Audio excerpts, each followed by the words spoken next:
Welcome to another episode of Beyond Physical, where we talk about the mental, emotional, social, and at times spiritual benefits of exercise.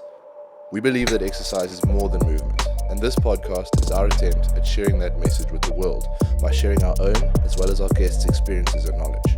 If you enjoy it, we ask that you please spread the message by leaving a rating and review, or even better, by sharing with a friend. Okay, welcome Maria to your first episode of Beyond Physical. This is actually the second intro, I feel like I have to say that. But what we were talking about, which is actually really cool and something I totally forgot about, was that you joined Horizen through listening to the podcast. Yeah. And now you are a part of the team. Yeah, that's insane. And on the podcast now. That's fucking awesome. Full circle. That's flipping cool. Yeah. So welcome. Thank you for making the time. Well, just being keen on literally like the drop of a hat. I walked into the gym and I thought, I was walking down here with my podcast or with the podcast stuff, and then I thought, the topics I've got planned would actually be quite interesting to chat to Maria about. I wonder if she'd be keen to do it. And then I walked in and saw Maria literally at the front, and I was like, okay, cool, let's do it. And you were keen. Yes. So, I think, firstly, what is your position at Horizen? Like, and how did you come across the podcast? So I'm a group instructor at Horizen at the moment. I will be a PT soon. Shout out, hit Maria up. Yeah, it's coming soon. Coming soon. And then I found out about the podcast through, I think I was following you on Instagram and then found Horizen through that. Then I saw they had a podcast and I saw it at the right time because I got really into podcasts. So I started listening to this podcast and it was so religious. I was like me listening to it. I would listen to it like whenever a new episode came out, almost every day, like on a bus ride, in an Uber or something like that, on a walk. And I used to listen to it and I used to tell my ex-boss about it. I was like, no, it's so cool. Like the trainers genuinely know what they're talking about. It's so insane. And then I think I actually posted a screenshot of it and I was like, oh, my new favorite podcast, and I tagged you in it. And then you responded like, oh, what's your favorite episode? And I was like, oh my word, I was only 2 episodes in, so I had to think, well, he's not gonna know, so I'll just say this one. But and then I joined the gym not long after that, because I was like, oh, it sounds like a nice gym. Checked out the Instagram, bought a membership like spur of the moment online, and then showed up one day. I was like, I'm here to train. And then you started training, but then you start, at that point were you already doing your tri-focus thing? Yeah, I was a couple of months into it, I think. Okay. Yeah, when I started at the gym. Because I think on my second day as a member, you were at the front desk. And I was like, by the way, I'm studying to be a PT. I need to do some shadowing. Could you hook me up? Not in those exact words, but yeah. So. And then you connected with Gideon. Yeah, you connected me with Gideon, and here we are. And then you shadowed him for, what was it, like 4 months? I don't know how long it was. I think it was actually a bit less. A bit more actually. 4 months in the old location, and then when we moved over here, he was like, "Do you want to take shadow some of the classes?" So about 4 months, maybe a bit more. Have you deactivated your membership, by the way? Yeah. Okay, good. It's still there, so when I want to do classes, we just use it to book me in for the sake of reserving my spot. But yeah, it's just like expired member. No, I was making sure because I think you texted me and I don't know if I responded. About? About turning off your membership. Oh, I think I spoke to you about it. It's like, now that I'm working here, how is it gonna work? Like with me having a membership and whatnot. And you're like, oh, let me just check on that. And then next thing I know, I actually found out by looking at my profile online, like on Gym Moss. I was like, oh, I don't have a membership anymore. Cool. Well, you do, but it's just not being billed, which is good. Exactly. Okay, cool. And then, obviously I just want to give everyone context. It was actually a really cool progression. And then we moved to the new location. You were not yet working, involved in a working capacity. At what stage did you then start shadowing classes? Because you came back to Gideon to do more shadowing.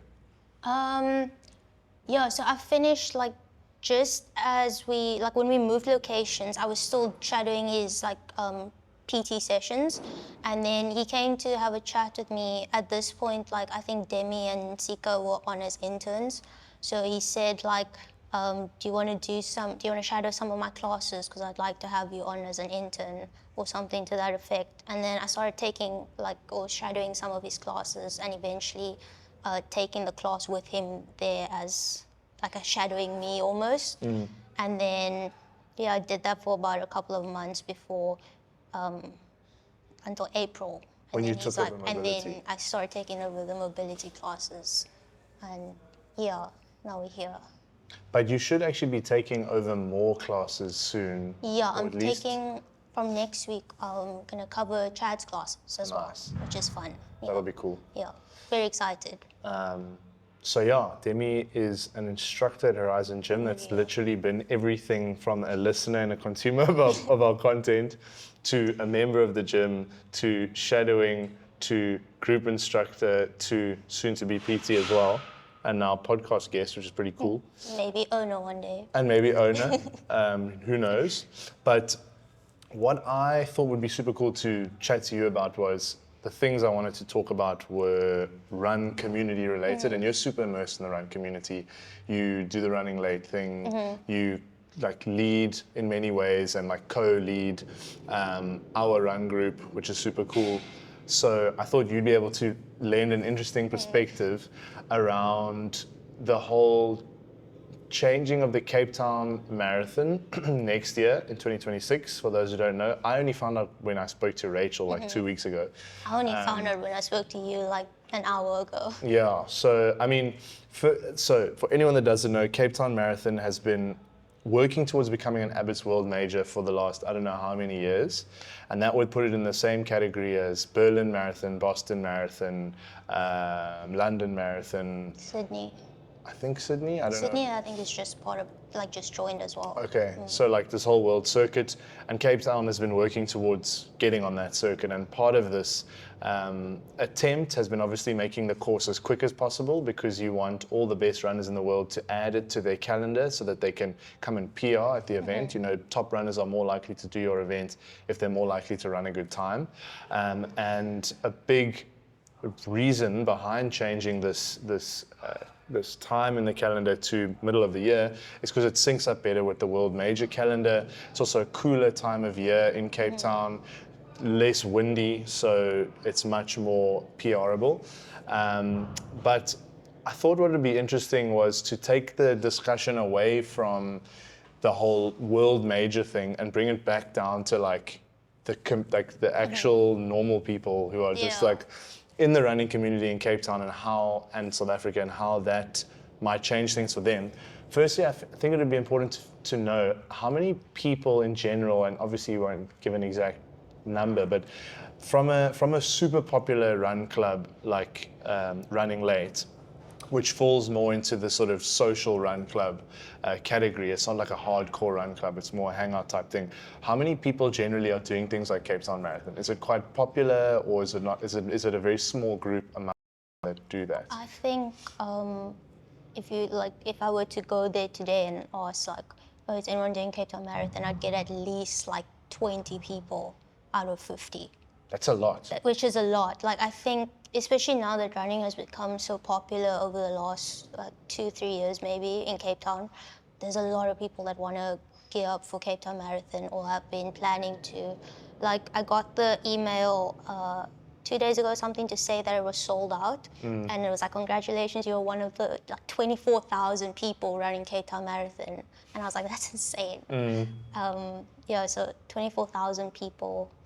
Of those, I'm assuming at least 20,000. It's got to be like normal people. Yeah, for sure. Just decided like I want to go for a run. I'd like to get a marathon under my belt.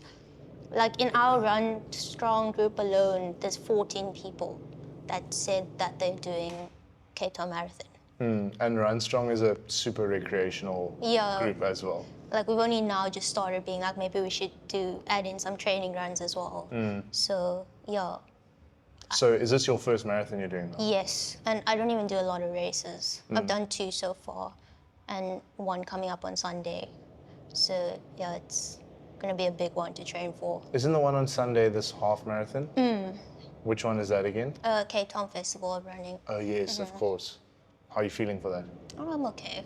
Yeah, I'm not too phased by it. I'm sure I'll be fine. Okay. Yeah, I always say ask me afterwards. But yeah, so obviously I think what's happening with running as well is there's kind of like a trickling down in terms of the marathon distance, at least from it being a very, very elite thing in terms of what kind of human does it. Yeah. Like from being a professional runner and maybe like semi-professional to becoming much more recreational now, because it's like and Accessible for one. yeah, I mean it's still an incredibly difficult thing to do, but I think more people are becoming keen on doing it Yeah. as an activity. I think like those social run clubs like Running Late or our Run Strong crew, they definitely get more people like thinking maybe it's not so bad to show up, meet some friends, go for a run or jog or whatever you like. Like all paces welcome literally means all paces in most cases, which is fun. So I think, yeah, like you said, it's a lot more recreational than, yeah, no. I wonder, I suppose what I'm interested to see is what's going to happen with, for instance, the other big road events like we were talking about earlier, the Two Oceans Ultra and the Comrades. At least in the Two Oceans Ultra, there are multiple distances. I know there's also the half.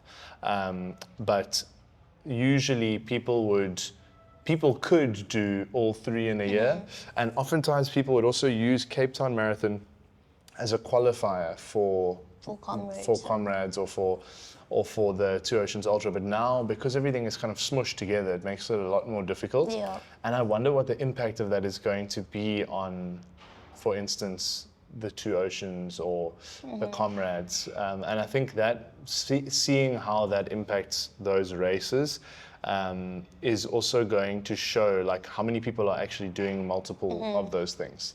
And it was quite cool. I mean, Cape Town Marathon, they actually wrote, where was it here? They wrote about how they were thinking about the change of date and you know, how it obviously affects other races. But what they also spoke about, which I thought was really cool, was that, you know, the bigger the event becomes, the bigger the economic impacts are for the communities around the area. And getting Cape Town Marathon to that level is really good for the local economy. Yeah. And it's also in the middle of the year, which is the quietest time. It's in May. It's like, that was our worst month, was May. Yeah. So I think that will be really cool for little businesses to bring that forward, because we're already doing well in summer. Yeah, It would be now nice to have winter needs to pick up. Exactly, and I think actually having events like that could be quite helpful. You know, I'm quite keen to see also how that changes things. But for people also at home, and also for me, because I have no idea actually, how long? This year is obviously your first full marathon. Is that correct? So how long have you been running now to get to the point where you're feeling like, okay, I'm ready to give the 42.2 a go? I'm like the most inconsistent runner, and I do 100% do it for fun.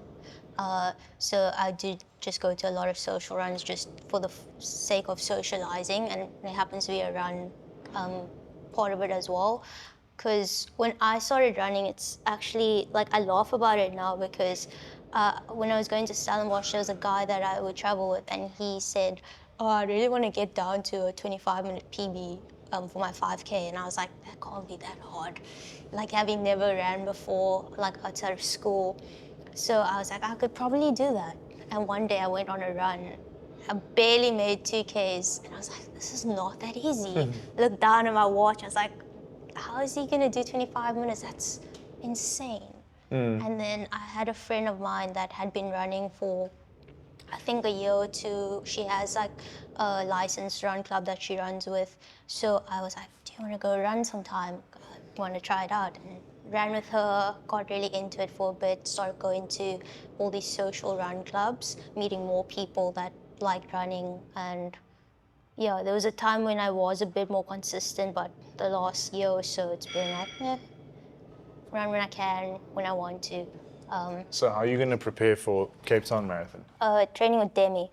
Okay. Yeah, Demi's good at keeping me accountable. So the last 2 or so weeks, like even before I signed up for Sunday's race, I was spontaneously just jumping in on her sessions. She'd be like, "Oh, I need to go for a run." Go, "Okay, can I join you?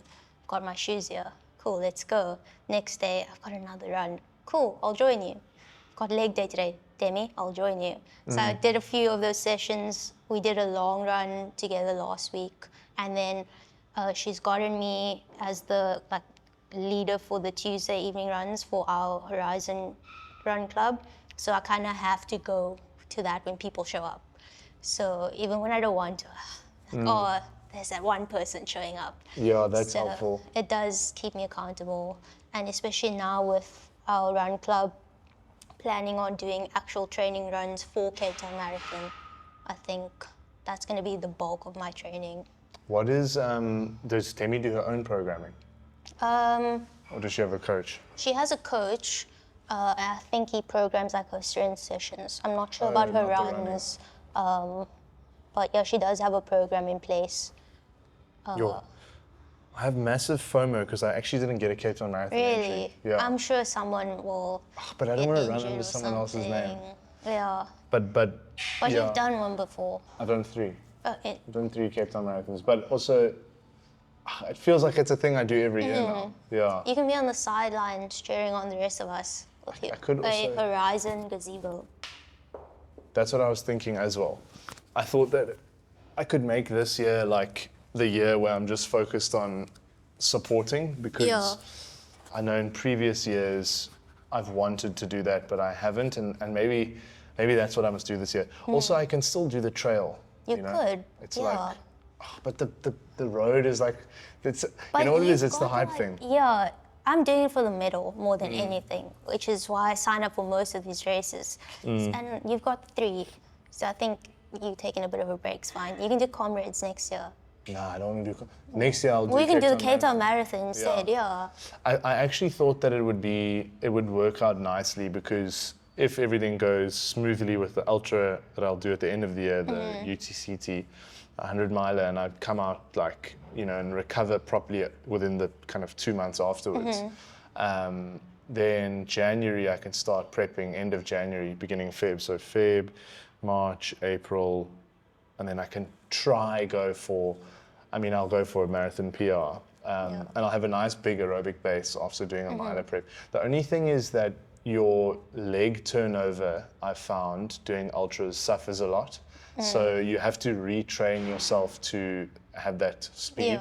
And that's, it's what's going to be quite interesting though is because in 2025, in 2024 last year, I started with my marathon PR and then I went and prepped for a 100 miler. And I felt like that was quite complimentary because I had a lot of conditioning. I'm interested to see the other way around, how that works and how that feels.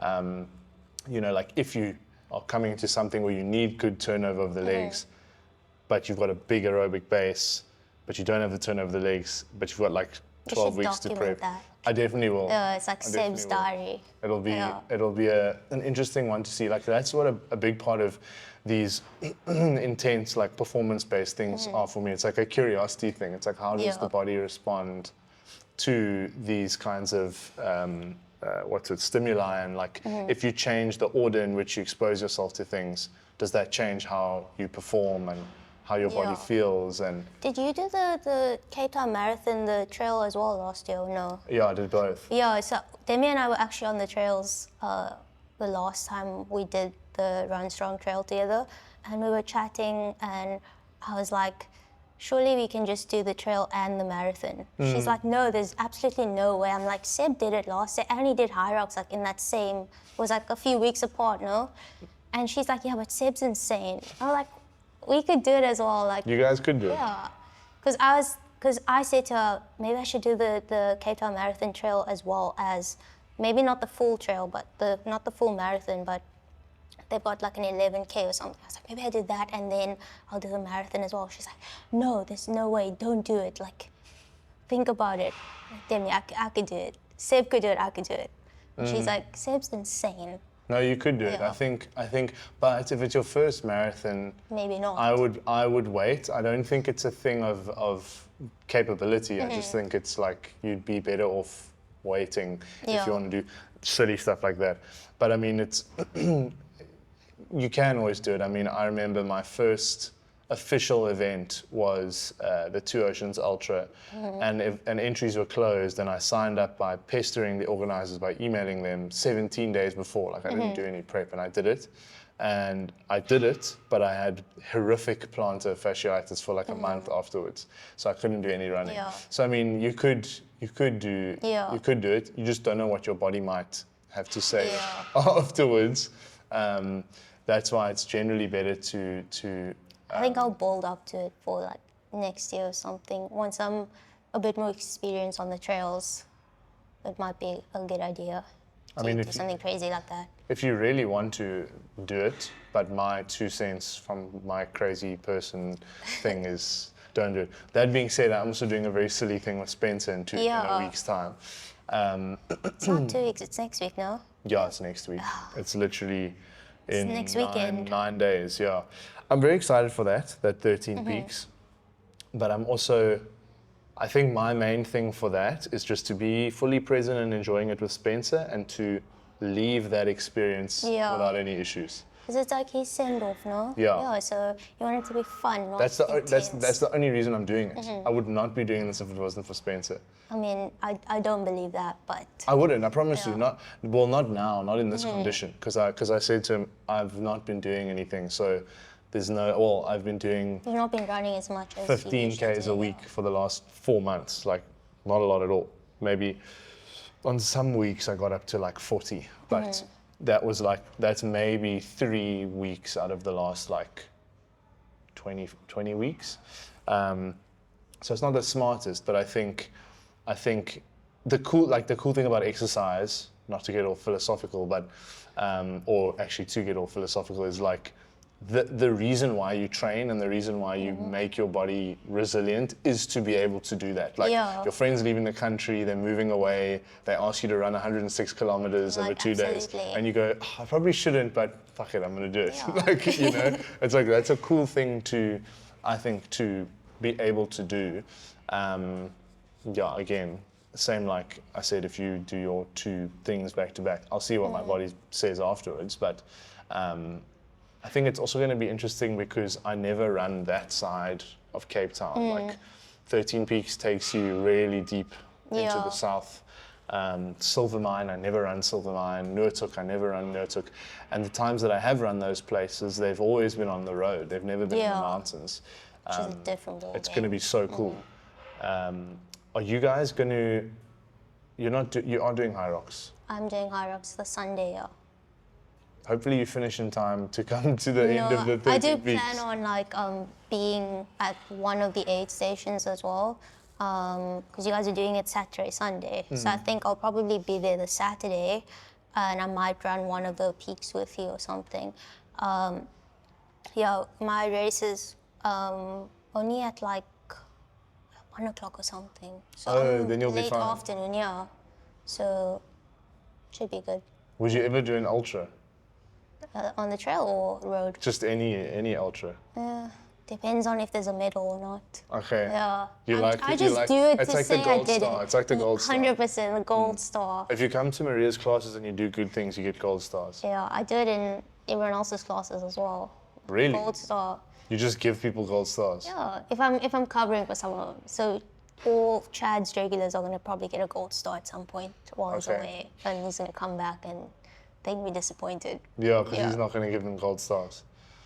There was something else I wanted to ask now. Why, so obviously I just said that part of the thing for me of exercise and stuff is just being able to do stuff at the drop of a hat and like extreme stuff because I like hectic things, it's fun.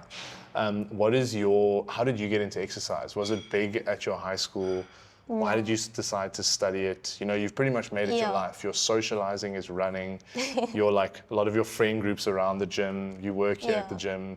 You're taking on more responsibilities here. It's obviously a very important thing for you. Where did that come from? Like, what is that about? It's so like, it's sad because how I got into exercise was purely for vanity. I was like 15, 16. Like, I just want to look good. Started doing like home workouts at home. I did play sports in high school and I did really enjoy it. But my school didn't prioritize sports as much as your school did, for example. So like our training sessions were literally, we show up, we practice, and then there's a game on Thursday. So Tuesday practice, Thursday game, hope for the best. Cheapest. Yeah. What? Wait, Tuesday, one practice? Yeah, so That's well, we wild. had, so our crazy. training schedule the sports schedule at my school was Tuesdays and Thursdays was sports. And Tuesdays usually was your hour session, which in that session is practice, and then most Thursdays was a game. So that was it. It was recreational. I'm super competitive, so for me, it's like if we lost, I was upset. I just wanted to go. I wanted to play every position. So I wanted to play as many sports as I could at school, which, yeah, because I wanted to be fit as well. Eventually, with sports and me working out at home, I was like, this is actually fun. Like, why would like, it became less about how I look and more about how I feel. And yeah, would get to the point where I'd message my friends from other schools, you want to go play on the field or something? Like, let's go together. And then, like COVID time, I started really getting into it because you were at home, you had nothing else to do. And it got to a point where I had friends at school asking, can you set up a program for me? Because I made it my whole personality that I would work out at home and whatnot. So I started making these little programs for my friends, some girls at school, sending it to them. And then, yeah, when I didn't get a gym membership until like 2 years ago, actually. So for the most part, it was just me making it work at home. Would buy a few like dumbbells and stuff. Yeah, and then use sports as an outlet as well, which was fun. So there was a time in high school when I was playing like 3 different sports, and my schedule just couldn't handle it, so I had to drop it. But yeah. And then I suppose to be honest, my exercise, or lifting for me also started with vanity. I think it's very natural as a teenager for that to be the reason why you do it. Yeah. I can't remember why I went to the gym for the first time, but I know what started to get me going was like, oh shit, like I'm changing the way I look. Yeah. Like, okay, I want to change this. I want to make this bigger, or and then eventually you kind of get past that because that becomes boring, and you go, okay, maybe I want to be strong, and then you're like, oh, I just feel nice. Okay, I want to like chase that feeling of. It's like now I'm at the point where I'm messaging you every time I like get a when you bench hit PB. I'm PRs. like, Sib, I just pushed so many kgs. So, like, that's my whole personality now. Is just what PB did I get in a run? What PB did I get on the bench or squat or whatever? So it's a bit less about vanity now. It's But bottom of the list now. It's cool because it becomes a game where you have points in the game. Yeah. The points are either the weights you do or however far you run or your steps or whatever it is that you're into. Like, that's the game, and I think that can be, for me, that's a lot of fun. I think it's also like, same with running, fitness in general is so big now. Everyone wants to get into fitness just because it's so popular online. So you can, maybe it's just our feed because it's what our life revolves around as well. But if I go on to Instagram now, I'm just gonna see fitness, someone did a run, someone trained today, da-da-da-da. So that also pushes you because you're like, maybe I should post this so that people can see I benched today and they did nothing.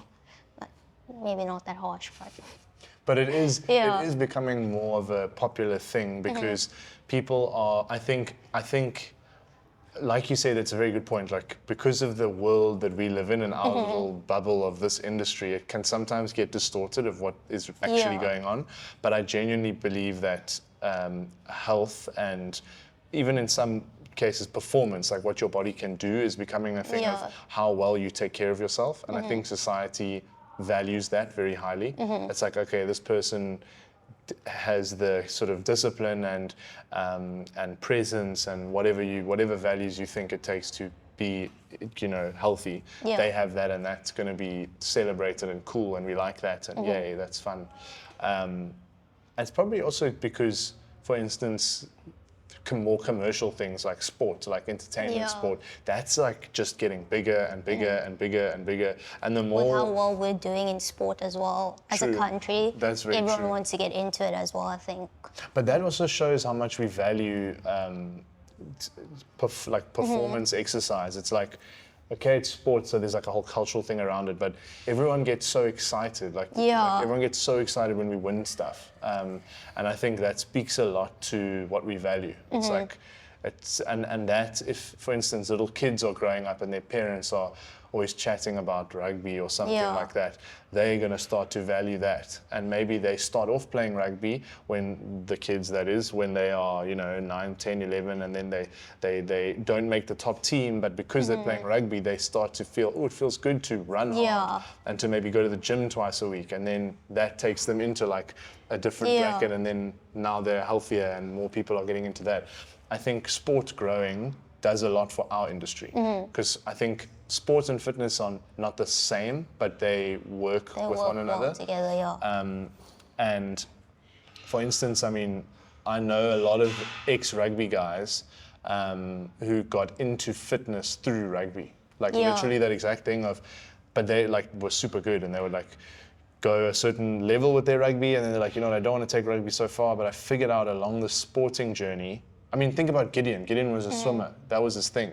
And he was doing his Western Province stuff, and obviously learned that training hard was maybe not in that specific way because he stopped, but something that he kind of enjoyed. And now his whole life is exercise. And maybe he wouldn't have connected with that if he hadn't played the sport. So the sport growing is actually, sport in general growing is actually probably a leading indicator for our industry growing as well. I don't know how we got into this topic, to be honest. But yeah, I think what I was saying actually was when you said that you got into lifting through vanity, and I was like, it's normal. I think it is quite normal. Yeah. Even not just in your teens. I think people who get into it for the first time, it's like, I want to look good because I attach my worth to how I feel about how I look, and I'm going to make myself look better in my own eyes. Which is just, it's such a societal thing. Which is, I don't think there's anything wrong with it, like wanting to look good or anything like that. But I think as, like, our job as coaches and trainers is to, when someone comes to you and they're like, I just want to look good, like, there is more to exercise and fitness, and we can get you to look good, but we can also get you to feel good. Also, I think we all fall into that eventually. Everyone that started off training for vanity. But I think also, to add to that, when you actually get to the core of what or why someone wants to look good, it's because they want to feel good. Yeah. It's because they're not feeling, their self-worth is not where they want it to be. They want to value themselves, and it might not even necessarily be from looking good. They just think that's what it's going to be. But then they come to you and they see you twice a week for certain classes, and they make that commitment to themselves, and then they realize they can keep promises to themselves, and then their self-esteem goes up because they're like, oh, I respect myself because when I say I'm going to do something, I do it. And then maybe they don't look different, but they feel better because they've started exercising with you regularly. I do think if you look at a lot of the regulars in the group classes as well, a lot of them maybe started off like, they started coming to the classes because they maybe didn't know what to do in the gym on their own, and maybe it was from a place of vanity or, again, place of feel good, like you said. And now so many of them come because they've got friends in those classes that keep them accountable. Like, I speak from Gideon's classes. There's so many, they're all friends and they all come to see each other mostly. So it's like, they're pushing hard, but they're also there to socialize, which is so nice because I imagine most of them didn't come here initially for that. So I love that part of it. It's such a cool thing that I never experienced until Horizen, and it probably was because I never really did, other than sport settings, I didn't do group exercise. But now, what we've created here, being exposed to the social side of it is such a... It is so different. Like, I did one or two classes in, like at Virgin Active, for example, and it's literally the instructor in the front of the class. If you have friends, they're cool, but you don't really get a chance to interact because you focus on what is this person showing me, how am I going to do it. Whereas, like with our classes, for example, it's kind of like training with your sports team. You get to, like, you're with your friends, you get to chat, you get to interact in between sets, whatnot, which is quite nice. Do you know what makes a massive difference is the coach walking in between the class. That's one thing. So And there's engaging with you as well. that, and also the fact that there are, so of course the engagement, and then also when the people who are actually exercising, they move. Because that movement, and like in that movement time, they're probably going to grab a water, they're going to rest, they're going to breathe. You're like, what weight is this? I need to change Exactly. it. Exactly. You're not just in one spot with your weights in front of you and the instructors in front of you, and there's this kind of like disconnect. Yeah. It's like, it's just a lot more mingly. Yes. So the social side of it flourishes a lot better. I do think that's also what keeps people coming back or makes people think maybe this is for me. Because we've had a few, like with the group classes we've been having this week, with the free classes, there's obviously a lot of new people. There's a lot of people that have the open gym access that don't ever do classes, that have tried it out, and they seem to be having the time of their life in these classes, which is so fun. Like I was talking to one of the girls and I thought she had a class membership. That's how fun she was to coach. And she's like, no, I actually just have a general access. I'm just trying it out. I was like, oh, that's insane. Like, this seems so fun for you.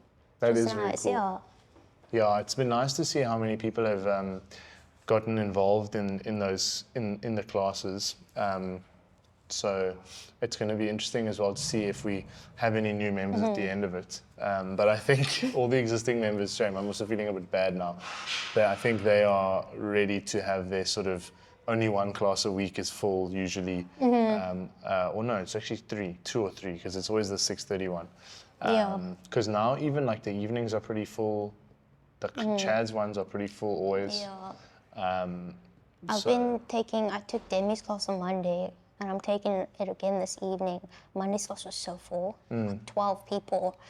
And then tonight again, another like 12 people showing up. Is the class this evening run strong? What time is it? 6? 6. Yeah, I really want to train, but I don't want to wait until 6. Yeah, I had to kick Seb out of the studio last week. When was it? Tuesday? Wasn't it yesterday? No, it's Tuesday. Yeah, it was recent. I'm going to train now after this pod. I think it's a You good got time. like an hour. Yeah. Actually, you don't. My class is at 5. What do you mean? What class is it for? Mobility is at 5.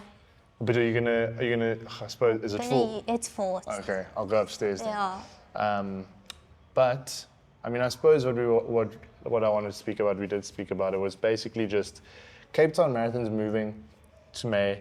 I missed entry for this year when it's not May.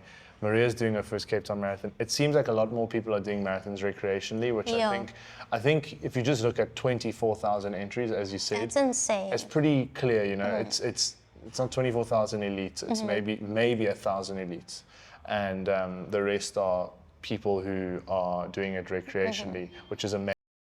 And really cool, and a huge testament to how the sport has grown, because running was not like this at all. If you take us back a decade, you know, it was still very niche. I think now it's very much in the mainstream of... Everyone wants to run now. Yeah, it feels like that for sure. But if people want to find you, where do they find you? How can they, if they want to get in touch for PT? Because you're starting in August. August, yeah. So that is in 21 days. That's in 3 weeks. So if people want to get in touch, maybe book a trial with you, how do they do that? Well, they can come into the gym and do a trial session in my class. Chat to me then. Or they can find me on Instagram, which is Maria Alyssa Jack. So JAC. Okay. Yeah. So yeah, we're at 126 Main Road Sea Point, Horizen Gym. This is where you can find Maria or me or the team if you need any of us. And if you've got any questions about anything health and wellness related, please leave a comment or feel free to DM us. It'd be really cool to hear from you. We always love answering those questions. Otherwise, Maria, thank you so much for your time. Thank you for having me. Of course. And we will catch you guys in the next episode. Cheers. Thank you so much for listening to the show, guys. We love answering specific questions. So if there's anything you want to know, leave a comment or reach out to us directly at Horizen ZA on Instagram or email us at movement@horizengym.com. Until next time, I'm your host, Seb Prentice, and this is Beyond Physical.